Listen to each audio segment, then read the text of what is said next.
You've just landed Inside LaunchStreet, the innovation podcast, where we interview top innovators out there shaking things up so you can innovate and differentiate and get further, faster in this crazy, cluttered world. And now, innovation thought leader and your Superfly host, Tamara Kleinberg. Hey, Tamara here, your host, and the girl that had to wear headgear with her braces to school in the 7th grade. No, I did not get asked out on any dates. And yes, I did burn all those photos. All right. Are you tired of people telling you to be more entrepreneurial or wondering what it takes to adapt in today's changing marketplace? Me too. And I think today's guest, Joni Fedders, is going to shed some light on just that. She is the president of Aileron, a national nonprofit committed to offering the guidance and programs needed to help unleash the potential of individuals and small businesses across the country. In fact, she has impacted hundreds, if not thousands herself. I think you'll find our conversation about not just being adaptive, but also proactive in it. And the whole conversation about anabolic versus catabolic energy. I can barely even say it, but it was a fascinating conversation. Now, Joni's unique innovator archetype on our assessment is imaginative risk taker. And you're going to hear that when she talks about her life's journey and her willingness to leap and innovate and how that's helped her succeed. And now, on to the interview. Joni, thank you so much for coming by today. I'm looking forward to the conversation. Me too. Absolutely. Well, let's tell our listeners first, what's the one thing people would be surprised to learn about you? So I love the question, and I went in lots of different places, but the one that I settled on was when I was probably about 12, I was riding in the back of my mom's car and drove past a company that had all its lights on at night, and I was just appalled that they would waste energy. So I wrote a letter to the editor, and it got published in our small town's newspaper. And the ironic part about it was about my dad's company. No.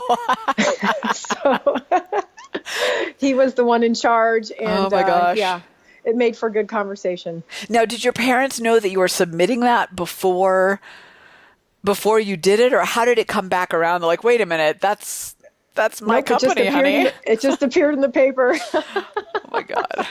That is fantastic. So it's fun. Oh my God, that's so great. Well, I love the chutzpah behind it of like, I don't like that, so I'm going to go do something about that, which probably says a lot about your journey and kind of where you are today. So let's talk a little bit about that. So just for context, let's start with, tell us high level what Aileron's mission is so that we have perspective where you're coming from. Absolutely. Aileron was really designed around the concept of raising the quality of life in America, and that there is so much good that can come when you create sustainable, healthy, scalable businesses. And that can take shape in everywhere from the people inside the business, where there's career opportunities, there's stability in their jobs, there's actually jobs created, thriving cultures, to the external part where there's more value for the customers in the products that are produced, there's innovation, to the communities from the standpoint that there's stability in the job base that they have, or the local economy, and that it uses local resources, to really spreading that across the country to where we're actually, over time, raising the leadership competency in the country. I love the idea of linking it back to raising the quality of life. That's such a big thought. It is, isn't it? Do you think that, I'm not even sure how to ask this, so bear with me as I fumble. Do you think that a lot of little businesses, small businesses in a community can have the same impact as, say, one large business rising up? Like, for example, Otterbox in Fort Collins or Zappos in Vegas. Can you have that same impact from all the little guys and girls? Oh, I absolutely think you can. In fact, I think our country is based on that. And I think you need both. I think you need a large corporate base and a large nonprofit base and a large small base of small companies. But when you add up the numbers, I want to say something like over 80% of our jobs in our country are because of the small companies that are 10 people, 20 people, 50 people. So they really do make up a big foundation of our economy. Well, and to your point, I think about the ripple effect out. That one business employs, call it 49 people. And then that's, productivity that they put back into the marketplace. Absolutely. What do you think it takes for a small business to compete? I mean, today's marketplace is so fast-paced and so, I don't know, there's so many constant, as I call them, micro disruptions. I was talking to a group of early stage entrepreneurs out in Madison, Wisconsin, and we were just talking about how the beauty of today is anybody can start a business. The playing field is even. The flip side to that is the competition is fierce. So what do you think it takes to really rise above in that type of environment? It feels like certainly a couple things, but I feel like there's something around being proactive and being adaptive. So adaptive to me almost feels like you're reacting rather than being proactive. But because of what you just said with all the disruptions and moving so fast and pulling through things, it's almost like you got to be consciously adaptive. Aware, watching, what's happening with your customers, what's happening in the marketplace, what's happening with technology, and then how do you keep adapting and changing? So it's almost like becoming really good change agents.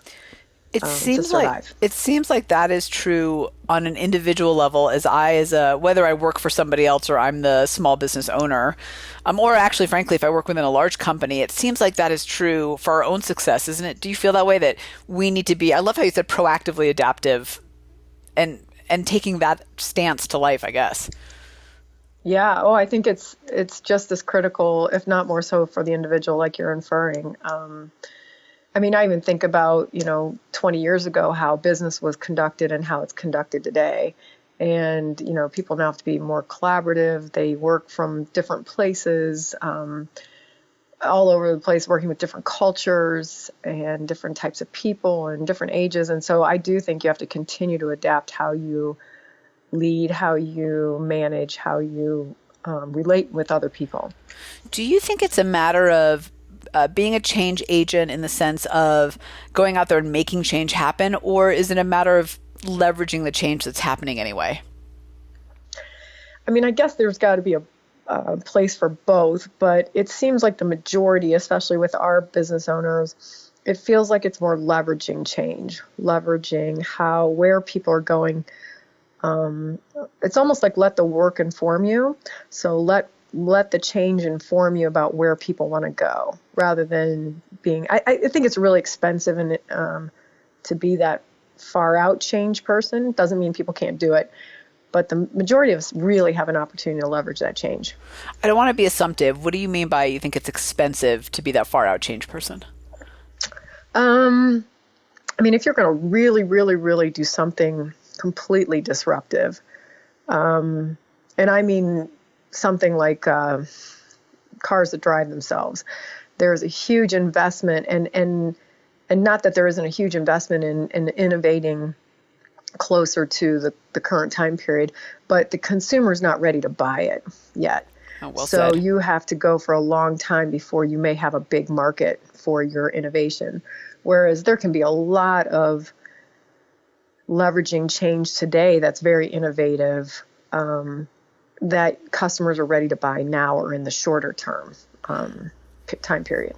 I love what you're saying. And for launch readers listening, I just want you to pause and think about how there's so much opportunity for innovation, what Joni's saying, and the change right in front of us, and to be that long-term change agent, that disruptor, which can be amazing. But I think what I hear you say is that learning curve and that marketplace curve is going to take a lot longer to kick in. Yeah, absolutely. So one of the things I've heard you talk about that totally resonated with me, and I think will with our listeners as well, is that owning a business, being an innovator or an entrepreneur isn't just work, it's life. We talk a little bit about the emotional side of being an entrepreneur. I love that you asked this, and we're seeing there's so many emotions. Oh, there are so many emotions. In fact, we run a course for presidents every month, and there's 25 business owners that get together, and we start the day by asking, when you hear the name of your business, what emotions go through your body? Oh, and I love that. Oh, it's so interesting to hear. And it's everywhere from fear to hope to pride to energized to responsibility to isolated. The emotions go on, and usually they have all those. They don't just have one of those. Yeah, it's a mixed bag at once. It really is. Yeah, so it's fascinating too, and I don't think most people realize the emotional part of owning a business. There's a lot of transition in the marketplace today, and it's fascinating to get to talk with someone who's a G2, meaning they're the next generation. And many people might think they're entitled. They got this job without having to work for it, and yet what they're carrying on their backs is this whole fear of crap. I saw my mom and dad or my grandpa commit and sacrifice so much for our family to make this business work. What if I let it fail? What if it doesn't work out? Just the sense of responsibility that goes, and there's those thoughts all along. So there's a lot of emotion around owning a business. So 2 questions for you. One is, do you always have to feel excited, energized, a little bit of isolation? Do you always have to have that positive emotion attached to the business? And I guess the second part of that question is, how do you manage those emotions so that you don't burn out? Because that's, I think for me anyway, as a business owner, where sometimes I get into a little bit of trouble is, your frequency is so high all the time, and then you hit a wall. At least I do. Yeah. And I would say, to the first part, no, absolutely not. I think it'd be unrealistic to think that you can just stay positive about your business or be a Pollyanna the whole time. Yeah. There's certainly anabolic energy that goes along with the opportunity. Wow, we're making this, we're building this, we're doing this. But there's also catabolic energy that's needed. That's, hey, we're gonna survive this, or we're gonna beat out this other customer, or we're going to fear can be a motivator. So, and it would be very natural at times to be fearful or to be afraid of we're not going to get that customer, or something's not going to work out, or anger because people are taking advantage. I would think it'd be more natural to feel all the emotions than it would be to only stay on the positive side. As far as managing it, I think it's becoming conscious to it. We tend to feel things but ignore them and shove them deep down. Yeah. And what's fascinating is when we open up this program, we open up the whole thought cycle of emotions create behaviors, and behind the emotion is actually a thought. So how do you get a hold of your thought, emotion, behavior? Because those are playing out in your business and in your life every day. So if you're afraid, it's going to create that emotion of anxiety, and it's going to create behaviors like micromanaging or working 16 hours a day or what. So how would you even become conscious to what your thought is that's driving that emotion and behavior, so that you can choose whether you want to keep having it, or maybe how do I figure out ways to reduce my fear rather than just working 16 hours. So it seems like becoming more aware of it is maybe the first step. I have to imagine that the business owners that go through your course, even being able to say out loud that they have all these emotions attached to their business, must just bring a huge sense of relief that, oh, okay, I'm not alone. We all have this anxiety, excitement, isolation, enthusiasm. There's so many emotions that go with it. There is. I think we ask for one word when they leave, after the 2 days, like what it is. And relief is definitely one of them, because they get in the room and they realize that even if you're selling software and I'm a landscape company and you're, a law firm, we may have different product lines, but we all are experiencing a lot of those. So it's normal. It normalizes it. It's like, oh, this is legit. Like what I'm feeling is legit. Now, how do I work on it? Do you think sometimes as a small business owner, it's tough because we tend to work in isolation, right? We're working on our businesses and we're the only one at the top. Not that we don't have great employees or teams or people to bounce stuff off, but we're at the top of the pyramid. Do you think that that's hard as a small business owner to deal with? And is that part of what your courses help do, is bring them together? It absolutely is. And it is extremely difficult. Think about it. Why entrepreneurs get into business in the first place is they want to be autonomous. They want to be independent. Right. Good point. I'm a horrible employee. That's why I have my own business. Let's just be honest about it. So we value that independence, and that independence gets you going and stuff. And then along the way, you're now running the show. And how do you turn around to somebody and go, crap, I don't know if we're going to make payroll tomorrow. You do become isolated from one sense, because you take the responsibility on. I see our business owners over and over again take on all the responsibility. Yeah, So all on your shoulders. It is. And so they're afraid to share it with others, that would cause problems, or they're afraid to take it home because my spouse shouldn't have to deal with that, or they're taking care of their part. I should be taking care of my part. And then there's not a lot of opportunity because you're working so hard. There's not a lot of opportunity to go to networking events or take the time necessarily to nurture a community. So I think it becomes a very isolated situation, and you almost have to be very intentional to say, how might I tag into others? And once they seem like they do, it starts to become a much, again, another relief. Like, oh, I don't have to do this alone. I can get other thoughts and ideas from other people. I will say this. I have a few mastermind groups of other business owners, and it has shortened my learning curve in so many ways. And I used to very much go in with that mindset of, I can do it, I can figure it out. They don't have the same business I do, so they're not going to get it. And we're all in very different businesses, but being able to pick up the phone and talk to somebody, or be in a course like at Aileron with somebody to say, here's what I'm dealing with, just getting other people's perspective has saved me so much time than trying to figure it out on my own. Yeah, it really does. And the cool thing is you can take it or leave it. You can go and people can offer ideas and you can take it or leave it. We're big advocates of putting a board of advisors in, and it's not a board of directors, not that that's bad either, but a board of advisors where you get 3 or 4 people sitting around you that help challenge your thinking. Because we talk ourselves into a lot of great ideas that maybe aren't such great ideas. And a board will help pause that as well. In addition to the mastermind groups you're talking about, which is phenomenal, right? To get together and get others to there's even power just in speaking out loud to somebody else, your own idea. Yeah, that's a great point. But if I hear you right, there's a little bit of a difference with a board or advisory group. You're in some ways accountable to them and reporting to them versus a group of peers that you're bouncing off stuff. Is that fair? Yeah, I think you can use both. I definitely think they can both bring different things. The boards that we encourage our clients to put together are really what would you surround yourself? Who would you surround yourself with? It's never losing control. It's not like you hand over control to the board like a board of directors. But let's say you want to branch into a new market and you've never purchased from China, or you've never moved to, did work in Canada, or you want to start licensing or something. Can you find people on your board that can put there, that have been there, done it, that could challenge you a little bit, or say, here's from experience what's happened. So they can do somewhat. The peer group can do that as well, right? And challenge you and be there a little bit.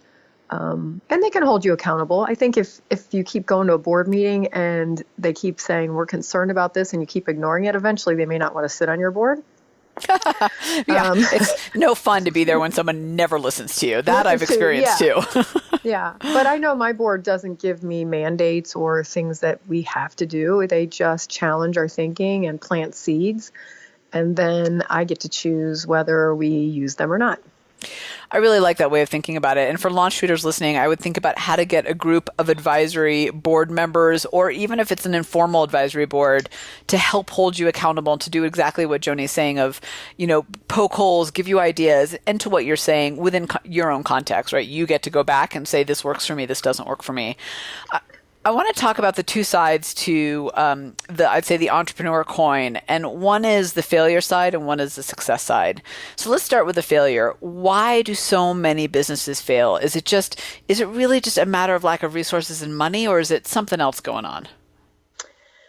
To me, it's probably something else going on. And Clay told me this story, and it's always funny to hear, but when he joined the Iams company, he said they had a food that dogs wouldn't eat in a package that people wouldn't buy. Ouch. Yeah. So, you can only run a business for so long when you've got a product that doesn't work or a service that doesn't add value. So to me, a lot of it is, are you able to create value to someone that wants to buy it? And are you able to articulate that value so that you can find it in this crazy marketplace where there's so many products out there? My guess is that's more what a lot of people fail against, or they don't put in the systems or processes to understand how to scale and grow. So what I could do when I had 15 customers doesn't work if I was going to have 1,000 customers. So I worked myself out of being able to serve people as I grow. So I would say those are kind of big contributors, maybe bigger than the resources piece of it. I want to dig into one thing you said, and I love how this whole create value and articulate value, like if you focus on those two things, you have a higher chance of success. But you also said another layer in that around, this cluttered marketplace. Do you think in today's marketplace, it is enough to go to market with something that's a little bit better, stronger, faster? Or do you really need to find that differentiate point of value? And part of the reason I'm asking is I find that, we would do a lot of this innovation work with our clients, and, better is good for a short term, but then the problem is the competition can then outbetter you, and then you have to outbetter them. And it's a tough place to be of just a little incremental improvement. But I'd love to get your perspective on that. Do you need to be differentiated value, or, hey, you know what, just make it okay, make it good? Yeah, and I would say probably it depends on what space and what product you're selling. But in general, if you look at Amazon, right, there's, 500 of the same pizza cutters out there. So why do I pick one pizza cutter over the other? And it's because of there's 5 stars on this one and there's 3 on another. Do you really think there's that big a difference in those 2 pizza cutters? I'm not sure. But it was probably more about how they got to market, how they articulated their value, how they built a customer base. They built raving fans. And I don't know if you have to, it's probably not, I think what you're hinting at too, which I really like, is it's not always only about product and taking it to the next level. There's a combination of pricing, promotion, product. You get back to some of those principles in marketing, but how are you articulating the value, getting the value positioned? If you look at that whole portfolio, maybe that's more about what you're trying to work towards, just instead of just improving the particular product itself. Yeah, I love that what you're saying. And I think that I've seen a number of great small businesses go under, not because they didn't have the most innovative, brilliant product or service. They did, but the innovation stopped there. So how they went to market and the pricing and the distribution channels was just like everybody else. And, it's one thing to have an innovative product, but to wrap it up just like everybody else, how will I know that as a potential customer? So I always find it fascinating that we put all this energy into our baby and then we wrap it up in this ugly bow, or a bow that looks just like everybody else. I totally agree.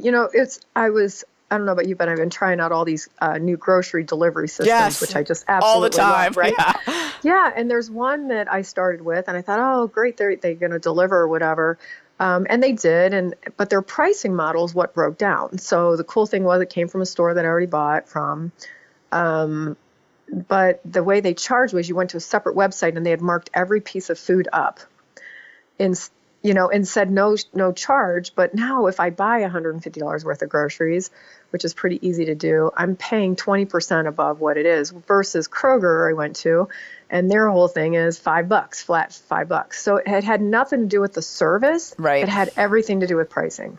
Right. And their pricing was a very traditional model. We mark it up, like wholesale to retail. Yep. We mark it up. Yeah. Oh, that's fascinating. It's interesting. The one that I use is Instacart, and I've been with them for a long time. And to your point earlier, what I'm starting to see now that they've expanded is an issue with their scaling. They've lost quality control. So my groceries now don't always have what they should have in them. When I started, that was never a problem. So it's interesting. You had mentioned earlier about the other problem is how do you scale? Because when you have 15 customers versus 1,000, it's very different. And I hope that they figure it out, because I don't want to ever go to the grocery store again. So I'm kind of banking on it. Yeah. So let's flip it for a second. What do you think are some of the commonalities among businesses that succeed? Are there things that we can pull from them and leverage in our own businesses? Yeah, I think it gets back to a little bit about what we talked about earlier about being conscious, maybe being adaptable. But what it seems like some of the ones that we've really seen take off is that they focus on a win-win. And what I mean by that is they focus on what's a win for our customers, but also what's a win for us. And how do we set our business up so that we serve both and not one too lopsided? So I've seen businesses that have really been more internally focused. How do we make money? How do we survive, and the customer needs to come, they can come along. And then I've seen others who have bent over backwards, whatever the customer wants, we're going to give it to them. And they struggle too. So it feels like it's those companies that kind of get an understanding of what's it going to take to get both of us in a good position. I love that idea of thinking of it as it's just so generic of a statement, but as a win-win of what's good for me, what's good for you, and then finding that match. Yeah. I want to flip it a little bit and talk more about you personally. I'd love to hear a little bit about your journey, because I think you've got all these life experiences and you've been able to impact so many small businesses. I'd love to hear about that journey and how you think that's made you a better leader, or how that's impacted your leadership. Yeah. I think every step we all take teaches us something, and we put it to use in the next step. And certainly I've, started with college, and I had a rough time there as far as the discipline of studying and stuff, and jumped into jobs after that. I think the cool thing I had the opportunity when I first started working was getting a chance to work in 4 or 5 disciplines in a business. So whether it would be marketing, customer service, I was in cost accounting. So kind of got that experience across an organization. I worked at Iams, which was just an incredible entrepreneurial spirit company that was like, just go. You got the mission, you got the vision, just then do the right thing. And then I stepped from there to run a technology company, and start one. And that was extremely some of the best days of my life and some of the absolutely worst days of my life. So I feel like, you just learn from the struggles. Owning a business, I loved it. I would, my husband and I went on to own another one, and it taught you that it's easier to live within a system, but to create those systems that people work in and cultures that they work in and stuff takes a lot of work. And so I think a lot of that journey is just taught you just to kind of keep learning, keep being open. There is always, where I work now at Aileron, the best part of my job, and I work on a beautiful campus. It's 114 acres. I saw the pictures. I was like, when am I being invited out? That looks amazing. Anytime, we'll take you. But it's a beautiful place. But what's even more beautiful is as you walk down the hallways, you are walking among so many different people that have been risk takers, that have beat the odds. I think the average, time in business, these companies that are walking our halls, is somewhere between 5 and 25 years in business. So They're not the people that are just starting with an idea. They've proven it out and they're making it. Now they're just trying to get to that next level. So there's so much to learn. And I think that's what, if anything I've learned, is to just keep learning and keep sharing it and being transparent. I think that of all the interviews we do, that's one of those themes that keeps coming out about great leadership. And I think great innovators in general is that openness to always leaning into learning, because there is always something to learn. And I think it's the ones that get to the point where they feel like they've been there, done that, or they're just done. They felt like they've learned it all, are the ones that you start to see the innovation and that entrepreneurship, that flame go out a little bit. And not good or bad. It's a different perspective. And I think you have to keep that open mind. Yeah. So you took our innovation assessment, the IQE, and I just have to dig into it for a second, because I love listening to the conversation and hearing kind of you use some of the words, and I'd love to hear your perspective on it. So your innovator archetype is risk taker, imaginative. And I can hear it in your talking. It's so cool. So I can hear the risk taker and some of the leaps that you've made, the things that you've been willing to try. I think even in the way you answer the questions around kind of what it takes, it's very forward thinking and maybe uncomfortable thoughts like, proactive adaptability, things like that would make other people like, oh my God, well, can you give me the structure for that? What does that mean? And you're like, no problem. Let me just leap a little bit and do it. And then, your imaginative side, which imaginatives are all about creating novel ideas out of nothing, like from scratch. So you had said about creating systems. I think imaginatives tend to be really open to learning, because you just never know where a cool space is going to pop up for you to come up with a solution. And I'm just curious from your perspective, how those traits of being really willing to be uncomfortable, being willing to take those leaps and figure it out, and having that openness and that ability to create solutions where they don't exist, how that's helped you in your career path and your leadership.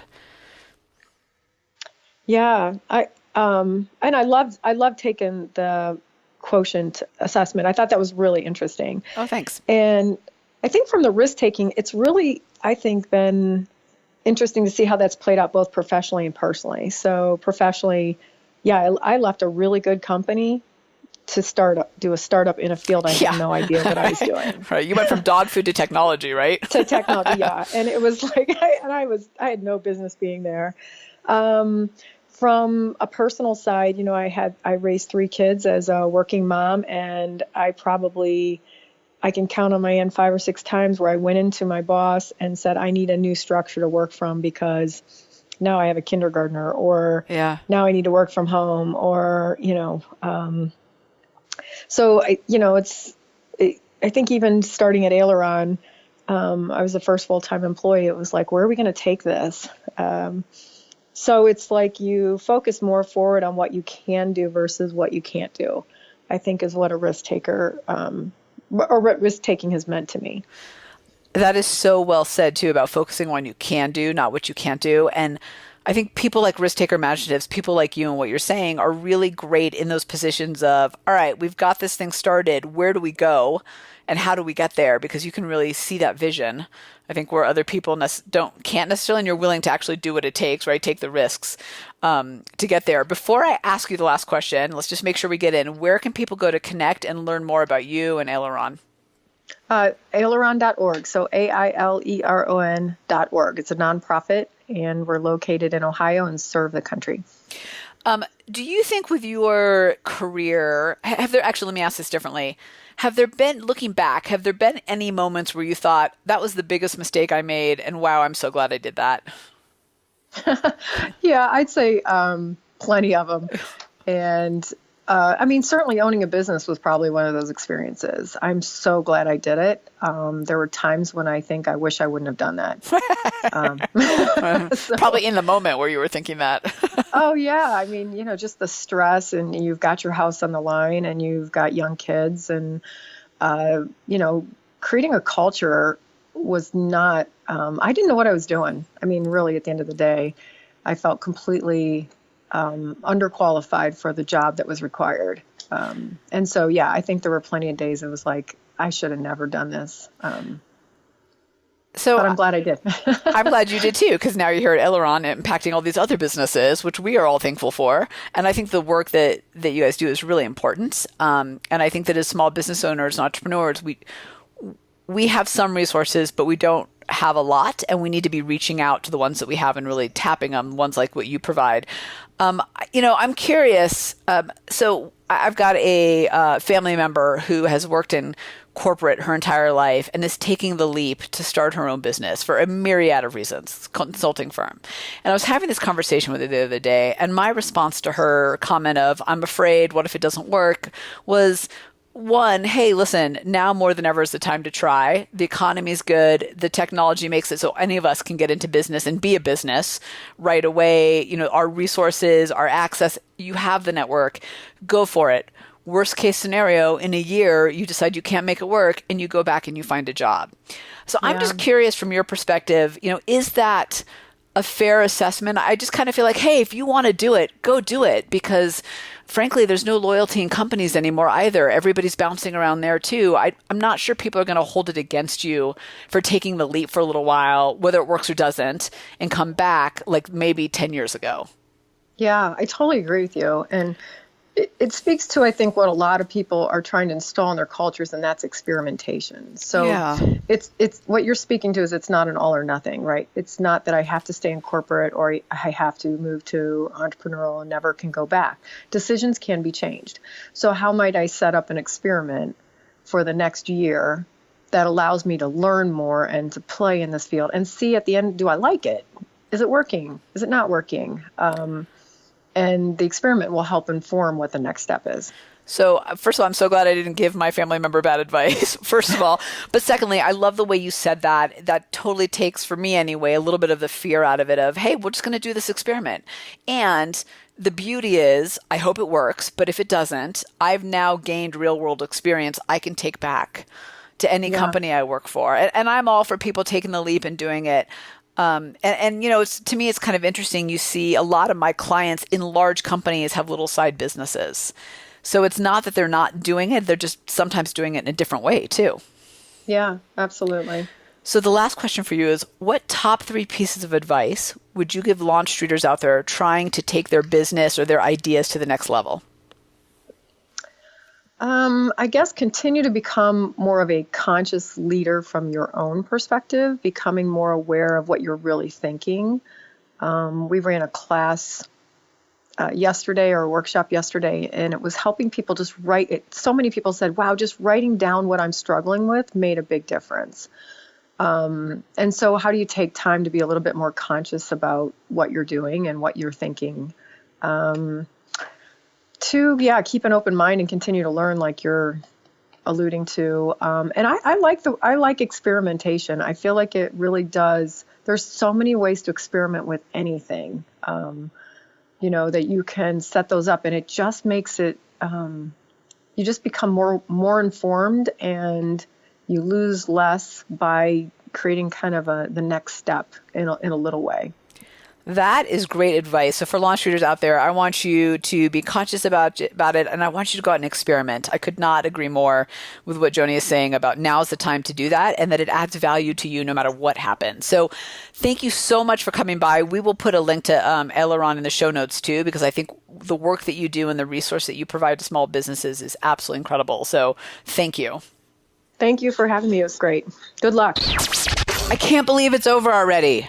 Okay. So I love the part where she said, it's not enough to be better. You have to add value and be able to articulate that value. And the part I'd like to add to that is you better make sure that that value that you're providing is innovative, that it is different than the value somebody else, everybody else, your competition is already out there providing. Because then you're just adding to the noise. And, as I often say in my keynotes, better isn't enough. To succeed in today's marketplace, you need to be different. So how do you make sure you're different? Simple. You go to go-to-launchstreet.com and check out our video on avoiding the ER trap, the trap. You know it. Better, stronger, faster. You get it. And then you go get yourself access to our Innovation on Demand courses, where we outline in tools and resources and inspiration exercises for you to unlock innovation in your work. GOTO, launchstreet.com. Go to launchstreet.com and click on Innovation on Demand on the main menu bar. All right, here's to building a different mousetrap. Tamara out. Thanks for hanging out with us inside Launch Street. When you're ready to take your game to the next level, join the thousands of others that are upping their innovation edge on GoToLaunchStreet.com, the top online education resource and community platform for innovators looking to use innovation to get measurable results. Go to LaunchStreet.com.